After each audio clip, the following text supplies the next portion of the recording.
What's going on, Bears fans? Welcome to another episode of Chicago Bears Central, your number one spot for everything Chicago Bears related. It's Haize holding it down for the daily episode. Today, we're going to be talking about Justin Fields' comments on what the Packers rivalry means to him, and we'll go back over some things he said last year as well in regards to the Packers. We're also going to sit and talk about the updates to the Bears roster, and then some of the key things for the Bears to hopefully secure victory and to look out for against the Green Bay Packers on Sunday. We'll get into all that and some more right after this. You are now tuned in to Chicago Bears Central, your number one place for all Chicago Bears news and content. All right, Bears fans. So as you guys, most of you guys know, well, everybody, if you're here on this channel, you should know we face our rivals, the Green Bay Packers, on Sunday, 8 p.m. Central Time, 7 p.m. Central Standard Time. So in this game, it's meaningful for so much. I've already said it. We haven't beat the Packers since 2018. They've won 11 out of the last 12 games against them, and I want to see us beat those cheeseheads. I want to see it happen. I want to see us beat Aaron Rodgers. And Justin Fields, apparently it means a lot to him as well. He said this, direct quote, "It means a lot. I want to win every game I play, but it's the tradition of this rivalry. It means a lot to us as a team, to the fan base, to the people upstairs. It just means a lot to everyone in this building." And this comes down on Brian Pringle, who also said yesterday, we know that they don't like us and we don't like them, so we already know what type of game it's going to be. We'll see.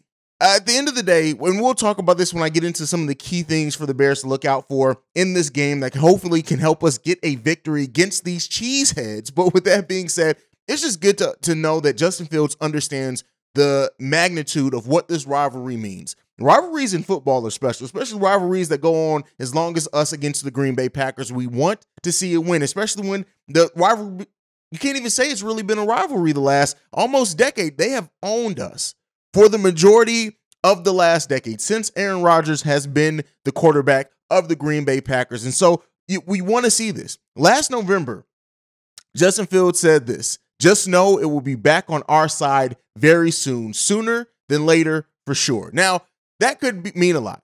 Aaron Rodgers, as he continues to age, as he gets closer to retirement, it could just switch that way. But I don't want to see it. I want to see us beat Aaron Rodgers while he's still a Green Bay Packer. I want to see us get on a win streak against the Green Bay Packers, and hopefully it can start on Sunday in prime time. So, it's a tall order for the Chicago Bears. They're going to have to come in. They're going to have to execute. And we'll get into more of that when we get into some of the keys. But I wanted to bring that up because Justin Fields, understanding what this game means for the fan base in the city of Chicago, is huge and important. And hopefully that continues. Now, before we get into some of the keys and things that I want to look out for, and hopefully this team is going to look out for in the next game against the Green Bay Packers, the Bears have made some roster updates. Alex Leatherwood has been placed on the NFI list, meaning that he's not physically able to perform. And we have re-signed Michael Schofield to the active roster. So even though Leatherwood was claimed off waivers during the waiver wire again for the Chicago Bears, and we know that we heard Ryan Poles, they want to rehab him. They think that they've gotten a hell of a talent, and he's a talent that could eventually move into that starting lineup at some point, but it's a non-football illness. So it is what it is. He can come back whenever that's solved, but we know they think highly of Leatherwood. They brought him in for a reason, but Michael Schofield back on the active roster. So we'll see what happens with that. So he rejoins his hometown team after being one of the final roster cuts in late August. So we'll see what happens with that.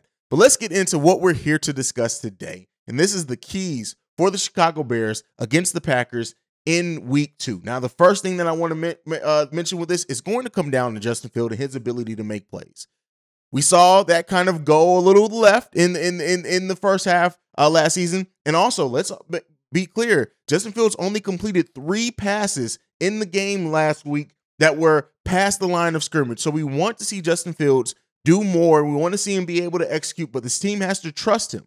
But for Justin Fields to be effective, and we know everything is going to rely on Justin Fields. His growth development is the key things and what we're looking for in this season for the Chicago Bears. His decision making, how does he respond to pressure and things like that. We saw a tale of two halves with that, but I want to see more 4 quarters game, a solid 4 quarters from Justin Fields and this offense. And that gets into the next point. The offensive line has to contend. They have to play well for a full 4 quarters for us to get to where we need to get to. They face another good D-line with the Green Bay Packers, and this is not something that you want to overlook. If the offensive line can play more like they did in the second half, protect the quarterback, open up lanes for the running game, stop people from penetrating, we have a chance in this game. We have a chance in this game. Now, Justin Fields was sacked twice, only knocked down once in that game, but we need to keep him upright. We need to keep that jersey as clean as possible. We need to see the offensive line consistently protect Justin Fields and perform in the running game as well. How Justin Fields also maintains the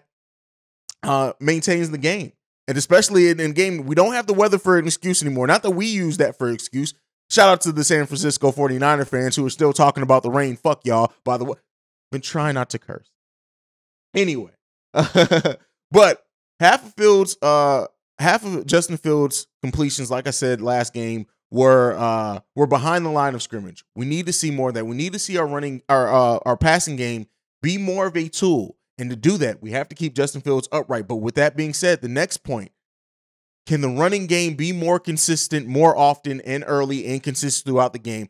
We didn't have much of a running game in the first half. It took until Khalil Herbert came in there and got more carries for our running game to really be or look anything like what we thought it was going to look like. Can we get David Montgomery going early in this game? And if we can do that, if we can solve that part of it, if we can get this running game going, it's going to make so much easier for the passing game, for Justin Fields, for the offensive line. We have to get the running game going. We had just 99 rushing yards against the 49ers, and 28 of those came from Justin Fields when he went to rushing when plays broke down. We need to see a more established, the 1-2 punch that we hope to see David Montgomery and Khalil Herbert be at the start of the season. We need to see that in week 2 against the Green Bay Packers. We have to see it. It's not a question. It's not an option. We need to see the running game be a way bigger part of our overall offense and have more success in that running game for us to be able to squeak out a win, to get a win against the Green Bay Packers. And I know some Bears fans, like, yes, we saw a great second half of football, and it has a lot of us excited, but let's not overlook this test in the Green Bay Packers. Let's not take this for lightly. Yes, the Packers didn't look great in week 1, and we didn't look great for a half, but we looked better in the second half. But let's not take it lightly. We're going to have to win the battle at the line of scrimmage, and to do that as well, a sign of us being able to do that is to run the ball consistently, often, and have success in that. We have a deep running back core. When you look at David Montgomery, when you look at Khalil Herbert, when even hopefully Tristan Ebner gets in there and maybe gets worked in the pass game a little bit more, blasting game in more red zone situations, we need to get the running game going. And then the last point, one of the keys for the Bears to find success against the Green Bay Packers. Notice, I'm saying success. I'm not saying a win per se. Watch out when we do our prediction show. You'll get my thoughts on that. But one of the key things that we need from this Chicago Bears team to find success against the Green Bay Packers is we need the wide receiver core to step up. Even Darnell Mooney didn't get many opportunities, didn't have a huge play. We need to see more of what we saw in the second half more consistently. We need to see actual receivers catch the ball as well. Most of the Justin Fields targets, especially in that second half, weren't actual wide receivers. We need to get the wide receiver core going. However this offense does it, whatever Luke Getsy cooks up, we need to see the varying play calling. We need to see some creativity because, listen, it's not going to be easy for the Chicago Bears. And then lastly, this is the last point. For a key for the Chicago Bears in the game to find success in it, you have to put pressure on Aaron Rodgers. Period. This defensive line, when you look at what Dominique Robinson gave, Robert Quinn, the fact we have Alcoin Muhammad, Travis Gibson, like, we need to see continued pressure coming to the quarterback for us to be able to disrupt what they're going to do. Now, Green Bay didn't look great in their first week, but like I said before, I don't want to take that lightly. This defense is going to have to be locked in. They're going to have that bend but not break mentality as well. They're going to have to stop some of the big plays down the field. Can this front core and the secondary do enough to disrupt what Aaron Rodgers and the Green Bay Packers are going to try to do in the passing game? I think we can stop the running game. We can slow it down. But can we continually put pressure on that? Can we win the turnover battle? Or we're going to still have the discipline that we've seen from this team in preseason and so far. All those things are going to be keys to the Bears finding success in week 2 against the Green Bay Packers. And listen, it's a tall test. don't want to overlook it. I don't want to understate it. I don't want to make it seem like it's going to be easier than what it is. But I do think that this team has enough to be able to do it if they execute the things that I just listed. Let me know down below, though. What do you think are going to be some of the keys for the Chicago Bears to have success against the Green Bay Packers and hopefully get a W? We need it. We all want it. I think everybody, it's palpable. Everybody wants to feel what it's like to beat the Green Bay Packers in Green Bay, no less.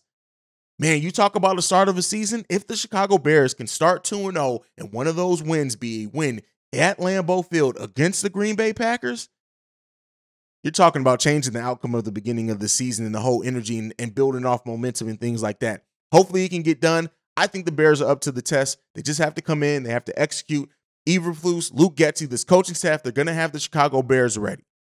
And we're going to be ready to see it as well. But that is it for me for today. We will be live. I know originally I said we were going to do some things came up. We will be live 8 p.m. Eastern Standard Time tonight. Me, C-Dub, Bobby, we will be live. We want to hear from you guys, so go ahead and hit that notification bell and subscribe as well so you always get notified and always know when we post new videos and go live. Make sure you guys do both of those things. But that is it for me for today. Make sure you're following the show at Chi Bears Central on every social media platform. You can also send us any feedback, questions, comments, concerns, ChicagoBearsCentral@gmail.com. Lastly, if you want to leave a text and or voicemail for our mailbag episode that are going to be tomorrow. So I want to hear from you guys. I want to hear you guys sound off. Give us some motivation, whether it's what you think the game's going to be, whether you want to just talk some crap against these cheeseheads that I can't stand. The number to do so, 773-242-9336. That's 773-242-9336. It's also listed down below in the description of both YouTube and on the podcast side, depending on where you're watching or listening to this podcast. But that is it for me for today. Like I like to end every episode on, bear down. Love you guys. Peace, y'all. This has been a presentation of the Break Media.